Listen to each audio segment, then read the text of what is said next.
Bismillahirrahmanirrahim.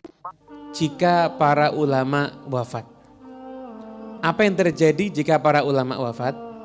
Tentunya bagi kita yang ditinggal, kita mendapati satu musibah yang sangat besar dengan wafatnya para ulama.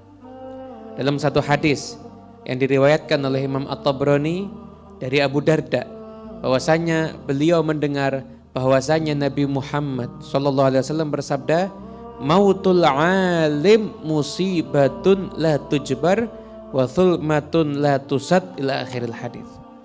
Kematian seorang ulama adalah satu musibah yang tidak bisa ditambal dan satu lubang di dalam agama yang lubang itu tidak akan bisa ditutupi.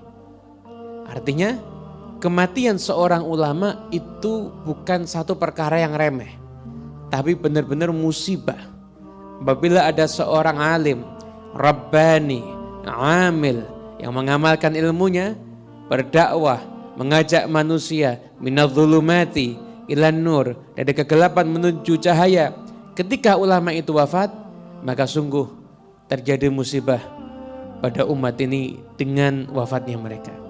Bahkan dalam hadis yang sahih, ketika Nabi bercerita tentang ilmu itu akan diangkat dan sahabat bertanya bagaimana ilmu itu diangkat, maka Nabi menjawab bimautil ulama, dengan kematiannya para ulama. Dan banyak sekali hadis yang menunjukkan bahwasanya terangkatnya ilmu adalah dengan wafatnya para ulama.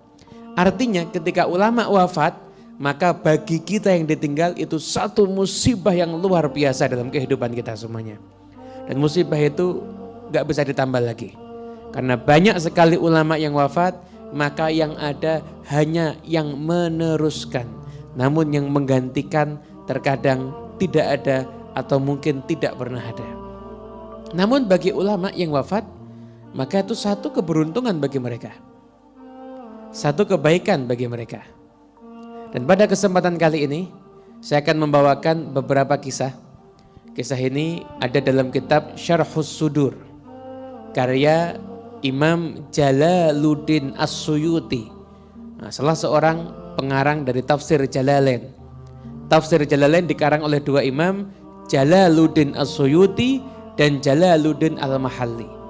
Jalaluddin As-Suyuti punya kitab judulnya Syarhus Sudur, dan di bagian daripada kitab ini ada kisah-kisah ulama yang telah meninggal dunia, namun ada sahabatnya, muridnya yang diizinkan bermimpi berjumpa dengan ulama tersebut. Lalu kita bisa ambil pelajaran apa yang terjadi setelah ulama itu wafat. Dalam kitab Syarhus Sudur dikisahkan, yaitu salah seorang daripada murid Malik bin Dinar, itu setelah wafatnya Malik bin Dinar bermimpi berjumpa dengan Malik bin Dinar. Lalu bertanya, "Ma sana'allahu bik?" Apa yang Allah perbuat dengan dirimu hai Malik? Maka Malik menjawab, "Khairan." Allah berbuat kebaikan kepada saya. "Lam nara mithlal amali salih." Ketika saya sudah meninggal dunia, maka saya enggak lihat yang lebih penting daripada amal soleh. "Walam nara mithlas sahabati salihin." Dan saya juga enggak menyaksikan yang lebih penting daripada bersahabat dengan orang yang soleh. "Walam nara mithlas salafis salih."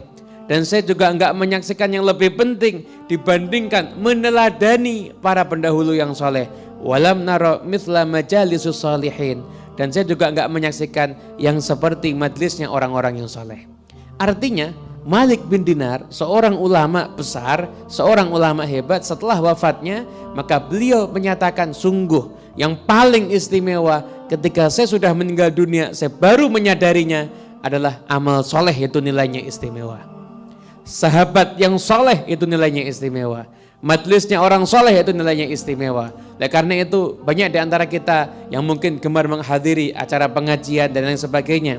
Mungkin di acara haul atau di acara maulid Nabi Muhammad SAW, mungkin kita harus duduk kepanasan, mungkin kita harus mengeluarkan ongkos yang gak sedikit. Namun jangan khawatir, ketika kita bergabung di majelisnya orang-orang yang saleh, maka kita akan mendapati kebaikan yang banyak di sana, dan mungkin kita akan bisa menyadarinya adalah setelah kita meninggal dunia. Baru kita tahu pentingnya kehadiran kita di majelisnya orang-orang yang soleh. Kemudian juga dikisahkan dari Abdul Wahab bin Yazid Al-Kindi, bahwasanya beliau bermimpi berjumpa dengan Aba Umar Al-Dharir. Lalu ditanya, "Ma fa'alallahu bik?" Apa yang Allah perbuat kepadamu? Maka dia menjawab, "Ghafarali." Allah mengampuni aku, merahmati aku. Maka dia bertanya lagi, "Fa ayyul a'mal wajadta afdal?" Amal apa yang kamu dapati itu amal yang paling afdal?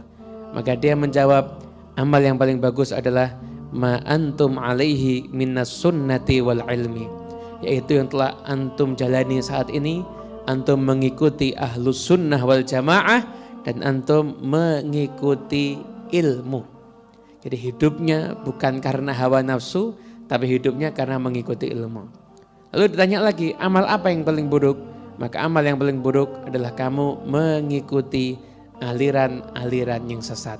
Itu adalah amal yang kamu dapati nanti akan menjadi amal yang paling menakutkan, bahkan amal yang paling mengkhawatirkan ketika kamu sudah masuk ke dalam kubur. Dan masih banyak lagi sebagian ulama yang salah seorang muridnya berjumpa dengan ulama tersebut setelah ulama itu wafat. Di antaranya adalah Imam Abdullah bin Mubarak.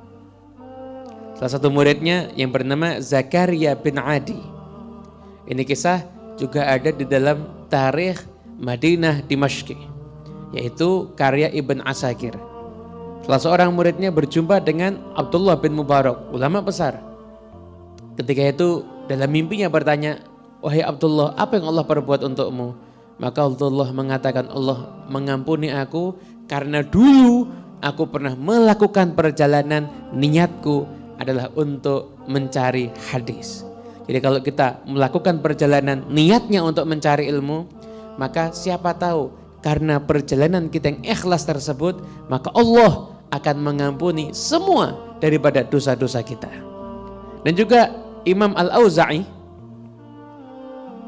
beliau juga dimimpikan oleh salah seorang muridnya bernama Yazid bin Math'ur.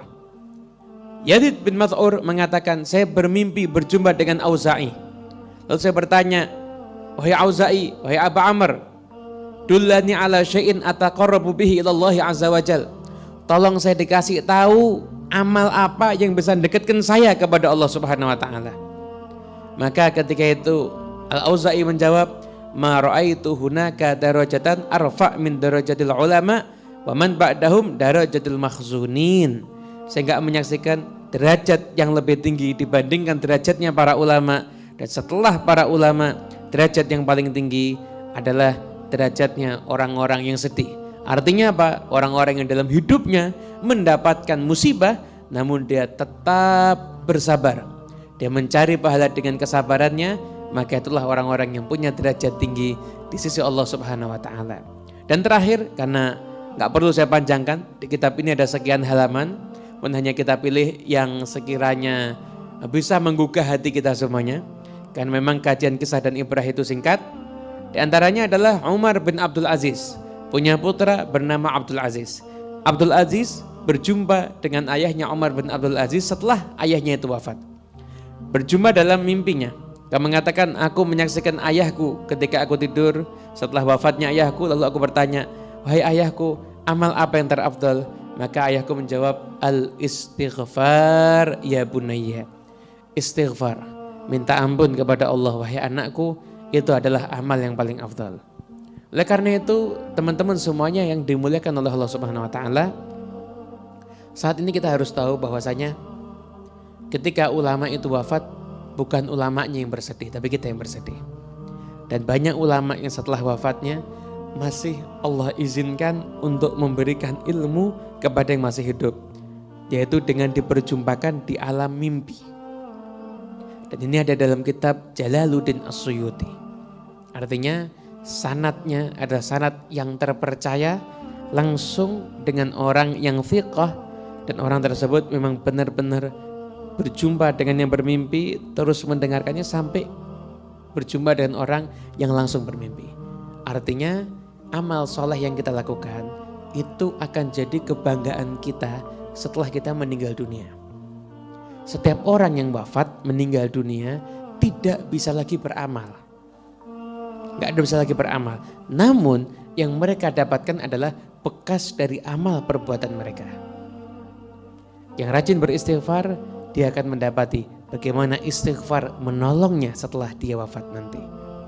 Yang rajin pergi untuk mencari ilmu, para santri, maka dia akan mendapati bagaimana dia mencari ilmu bisa menyelamatkan dirinya. Kemudian yang rajin sholat malam, dia akan mendapati bagaimana sholat malam itu bisa menyelamatkan dirinya.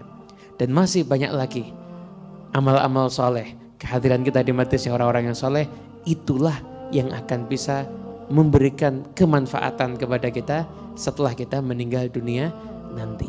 Dan Anda jangan pernah khawatir kalau Anda punya guru, punya ulama yang Anda cintai dan ulama itu meninggal dunia, maka teruslah mengirimkan doa, teruslah menghadiahkan bacaan Al-Quran, sedekah kepada ulama tersebut, maka bukan tidak mungkin Anda akan diperjumpakannya dalam mimpi. Imam Al-Hakim dalam kitab Al-Mustadrak, beliau meriwayatkan Abbas bin Abdul Muttalib bersahabat sangat dekat dengan Sayyidina Umar bin Khattab. Setelah Sayyidina Umar wafat, maka Abbas berdoa berkali-kali minta kepada Allah agar diperjumpakan dengan Umar bin Khattab dalam mimpinya, dan akhirnya Allah memperjumpakan Sayyidina Abbas dengan Sayyidina Umar bin Khattab sekalipun di dalam mimpi. Jadi kalau Anda ditinggal wafat oleh ulama yang Anda cintai dan Anda belum sempat berjumpa, maka Anda bisa mengejar perjumpaan tersebut di alam mimpi. Dan semoga nanti ketika semuanya kiamatlah tiba, semuanya telah tiada, maka akan datang hari pembalasan, hari kebangkitan, maka insya Allah kecintaan kita kepada para ulama akan menjadi modal yang terbesar ketika kita harus menghadap Allah Subhanahu wa taala. Apa amal terbesar kita? Maka kita akan menjawab, amal terbesar kami bukan sholat kami yang penuh dengan kekurangan, bukan puasa kami yang kami jalankan penuh dengan cacat. Namun amal terbesar kami adalah hati kami mencintai orang yang mencintai Allah dan Rasulnya, dan orang itu juga dicintai oleh Allah dan Rasulnya. Berkat hati yang mencintai mereka, maka semoga Allah juga memberikan kepada kita keberkahan mereka. Wassalamualaikum warahmatullahi wabarakatuh. Ya